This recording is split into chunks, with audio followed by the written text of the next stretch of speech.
lot of applications in trigonometry and physics and other areas that involve the work with vectors.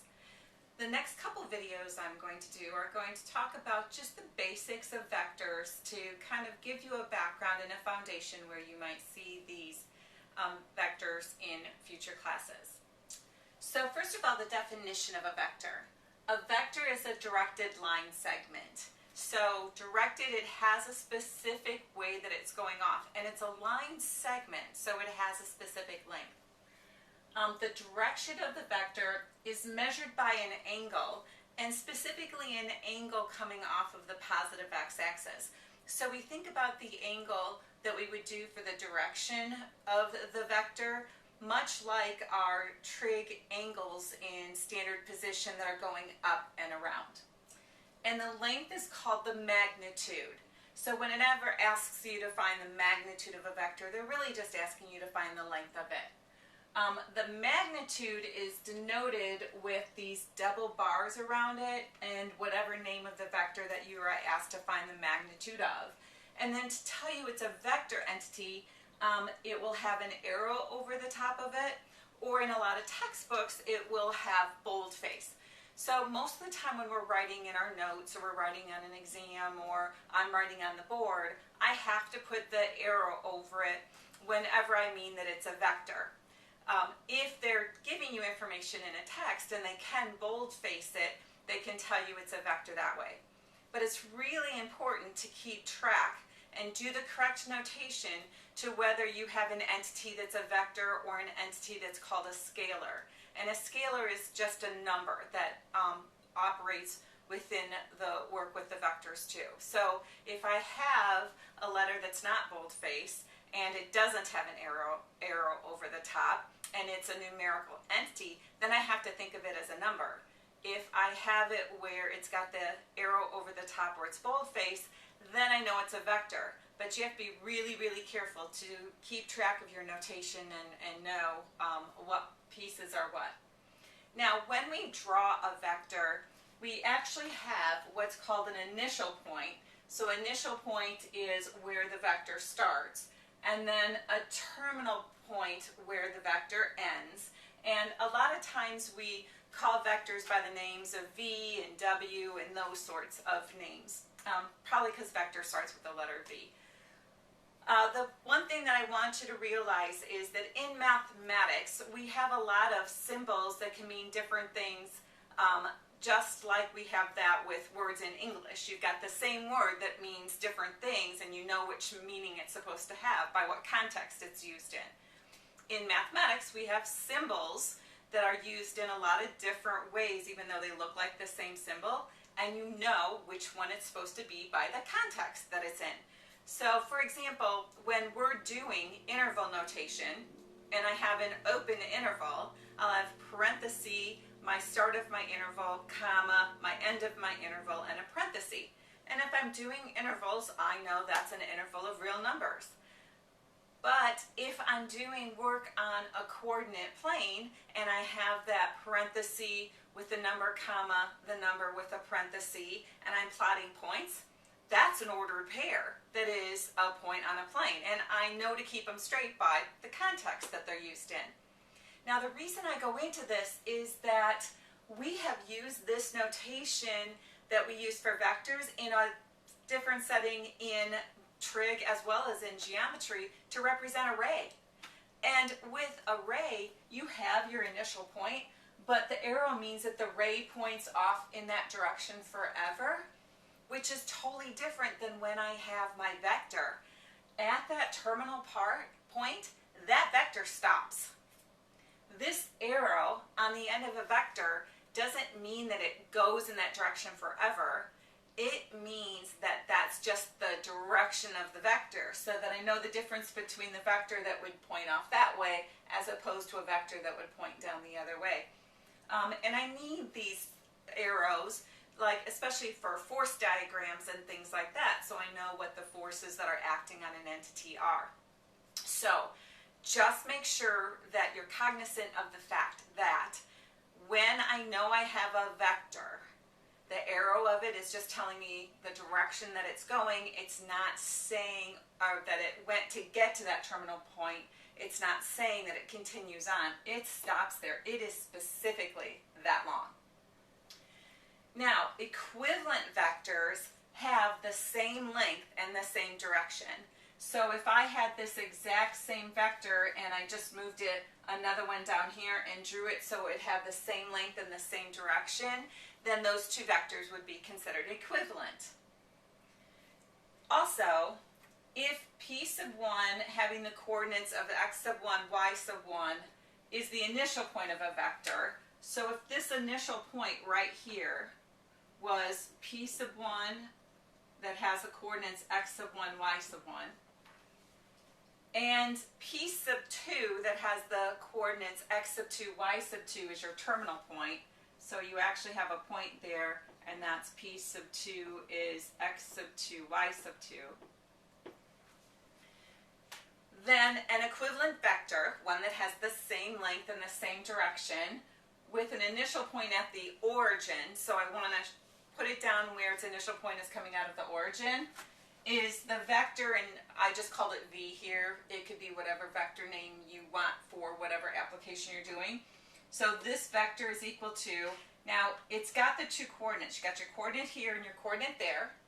And in the first one, it's the subtraction of the x values of your terminal point minus your initial point. So it's got to be the x sub 2 minus the x sub 1, comma, and then in the second component is the subtraction of the y coordinates. So y sub 2 minus y sub 1. And for vectors, we put these pointed parts around it instead of having parentheses to keep track of the difference between knowing I have a vector, which is a directed line segment, instead of just an ordered pair dot there if I'm asked to graph the vector. So when I'm asked to graph a vector and it's given to me in component form, then I will go to the ordered pair represented by these values, but then I'll draw a directed line segment that starts at the origin, ends at that point, and then put an arrow at the terminal point. Now x sub 2 minus x sub 1 and y sub 2 minus y sub 1, these are called the components of the vectors. So if they ever give you a question where they give you an initial point and they give you a terminal point and they ask you to find the components of the vector whose initial point is at the origin, then they just want you to do this. They just want you to subtract the terminal points x minus the initial points x and put that in the first slot, and the terminal points y minus the initial points y and put that in the second slot. So here are some other properties and also some other information about how to work with vectors. To find the direction of a vector, remember the vector is a directed line segment with magnitude and direction.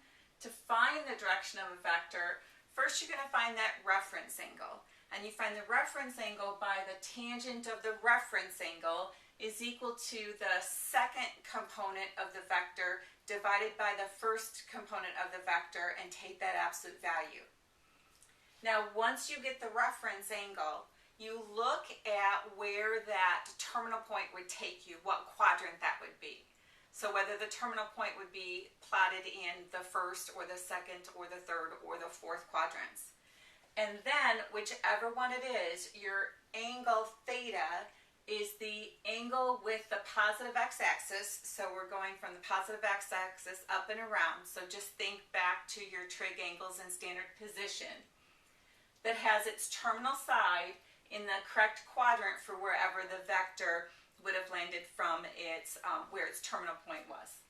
So that's how you find a direction of a vector. Now some other things about vectors. Let's let vector v, so notice I've got the v with the arrow over top so I know it's a vector, equal to, and then I've got these pointed kind of brackets with it because of making sure I also still reiterate that it's a vector. And this v sub 1 and this v sub 2, that's just your first component and your second component of your vector. Notice they don't have arrows over them, so those are numbers. Okay, so your vector v is equal to the first component being v sub 1, the second component being v sub 2, and w being the vector, my first component being w sub 1 and my second component being w sub 2. Now here are some things they can ask you to calculate from those vectors, and just the entry part of it, and we'll get some more things as we go. So first thing is the norm of vector v, or the magnitude of vector v. So the magnitude of vector v, I find its magnitude or its length by really the Pythagorean theorem, because you're talking about this vector having its initial point at the origin and its terminal point out. So it's really the hypotenuse of the right triangle that has your horizontal movement and then your vertical movement to get to the terminal point. So you can really think about this as the Pythagorean theorem, because that's actually the development of why it is this definition. So it's the square root of the first component squared plus the second component squared.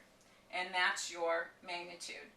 Now secondly, if it asks you to add two vectors together, and instead of doing a diagram where I get the resultant vector from the diagram, we're going to get it from doing our just arithmetic on here. So to add two vectors, you get a vector, and the first component of the resultant of your vector is going to be the addition of the first two components of the vectors being added, and the second one's going to be the addition of the second components of the vectors being added. Straightforward. Okay, so that's nice. It's not always true for all the other operations that we're going to come across, but in addition of vectors, it's true. And then scalar multiplication. Notice, this is k without an arrow over the top, so that's a number.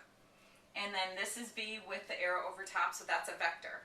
So scalar multiplication is taking a number times a vector. And when you're taking a number times a vector, you just take each component and multiply it by that number. And that's called scalar multiplication. So then you could find a vector that's twice as long as another vector, etc. Now a unit vector, the fourth thing, a unit vector in the direction of a given vector v.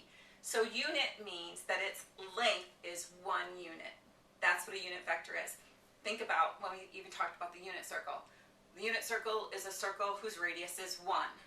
A unit vector is a vector whose magnitude is 1. Now to find a unit vector in the direction of another vector, you find this unit vector, so it's a different vector because it's going to have a different magnitude. And so then you find it by taking the original vector and dividing the original vector by its magnitude.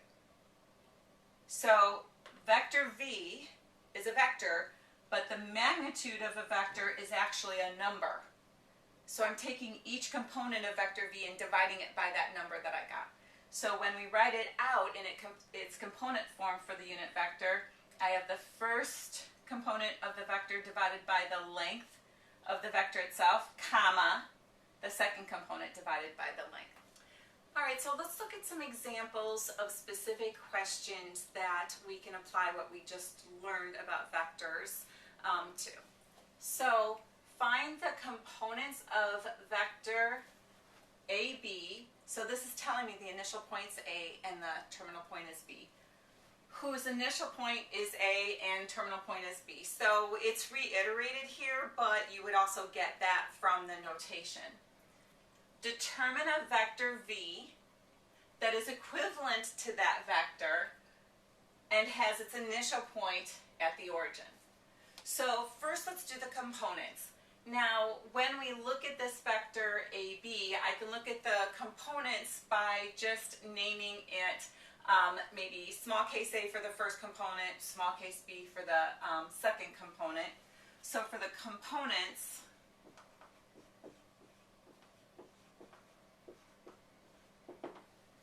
I would have small case A is, remember you take the terminal points x minus the initial points x. So make sure you always see which one is your initial point and your terminal point, because you always go terminal point minus initial point. So then this is going to be 4 subtract negative 5, and I'll get 9. And then for my second component in there, I'll call that small case b. So I'll take -2 minus 7. So that'll be -9. So that gives me the components of that vector AB. And to find determinant vector v that's equivalent to this one and has its initial point at the origin, well, that's just the vector that's going to have those components. So 9, -9.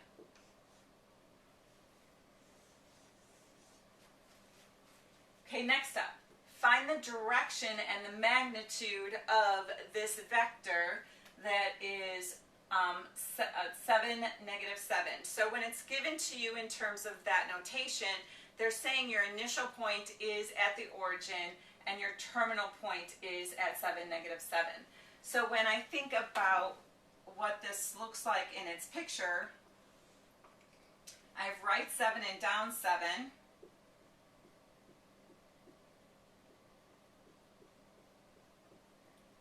For where my terminal point is, and then my initial point is from the origin down, and then I draw the vector to that terminal point, and I stop right at that terminal point. Remember, a vector has a specified length. So that's my picture of it. Now, the direction of it is the angle from the positive x-axis around to that vector. That theta right here is your direction.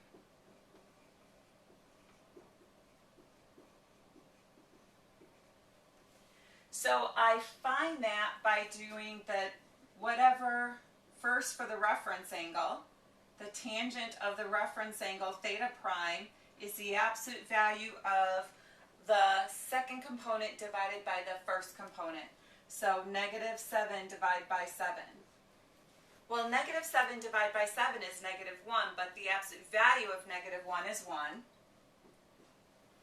And an angle who has a tangent ratio of 1 is 45 degrees. So my reference angle is 45 degrees. But remember, the reference angle was to the nearest x-axis. So this is what your 45 degrees is. That's your reference angle, your theta prime. But I need to go up and around to meet that. So in that fourth quadrant, it's showing me that I'm 45 degrees shy of going all the way around to 360. So that's going to give me 315 degrees for my direction.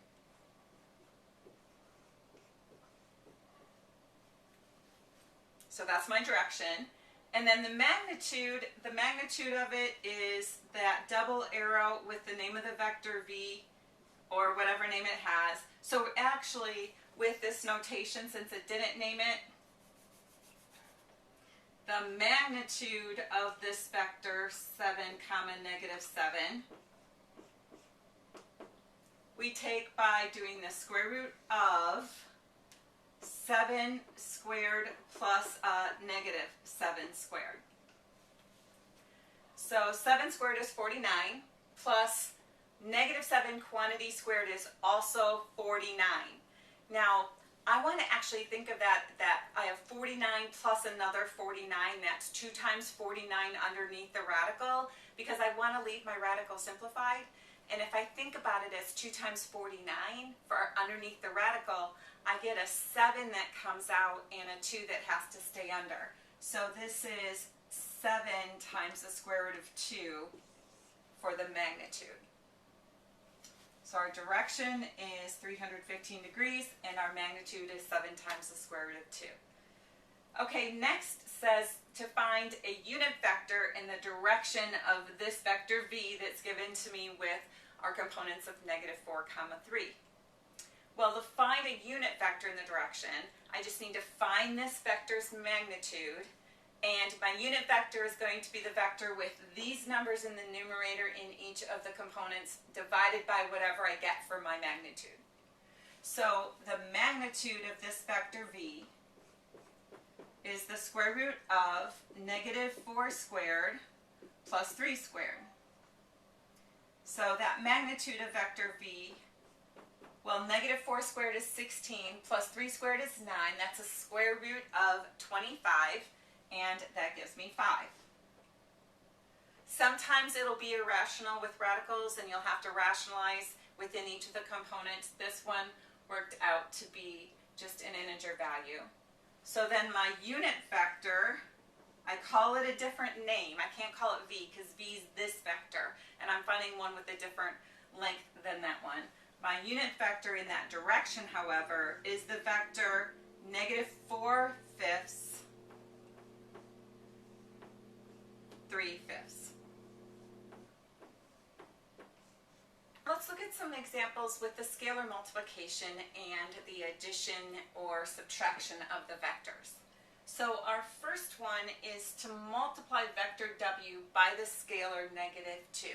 So this is like when we had the k times v, so then that was equal to just the vector that has k times v1 comma k times v2. So negative 2 and it's vector w. So I find vector w, and it's negative 2 times that vector 5, 3. So that'll give me a negative 10 and a negative 6. So it actually makes it go the opposite direction and is a magnitude that's twice as big. Okay, how about this one, b? Well, this is the scalar of 4 times vector w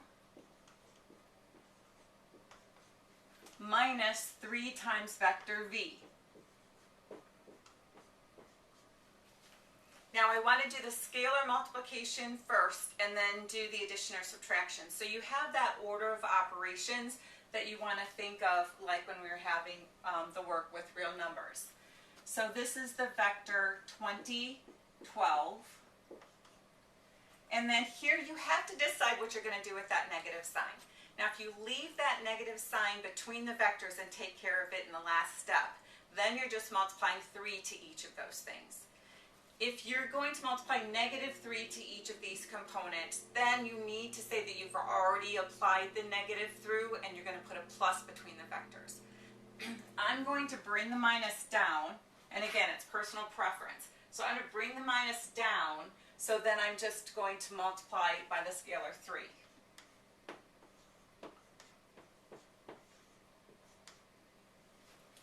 And now to finish out the process with it, we take 20 minus a negative 27. Well, that's 20 plus 27, so that's 47, comma, and then 12 subtract 12, that's going to give me 0.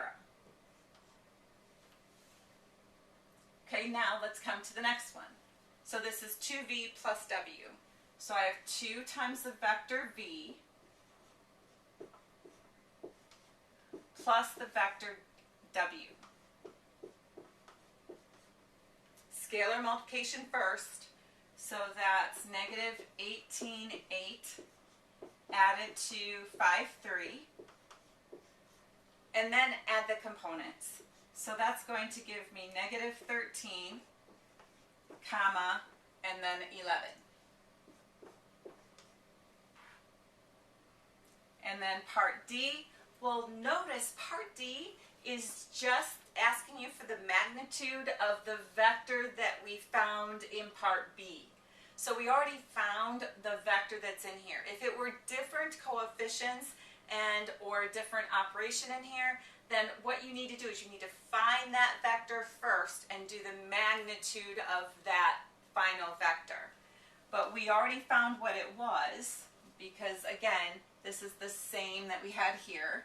So this is just the magnitude of the vector 47, comma 0. So then this is the square root of 47 squared plus 0 squared. Now with this, I don't need to figure out what 47 squared is looking at what the other operations are and knowing that I have a 0 squared here. Because 0 squared is 0. And 47 squared plus 0 is 47 squared. And the square root of 47 squared is 47. Now, had this been in parentheses, like a negative 47 squared, if that were what we had, then you would have to think, well, negative times negative is a positive. So when I take a square root of that positive value that I would get from squaring it would still be like a positive that you would have for your answer. So those are just some examples of the different operations that I presented in this video. In another video, we'll look at dot product and our projection of one vector on another vector and some other properties of vectors.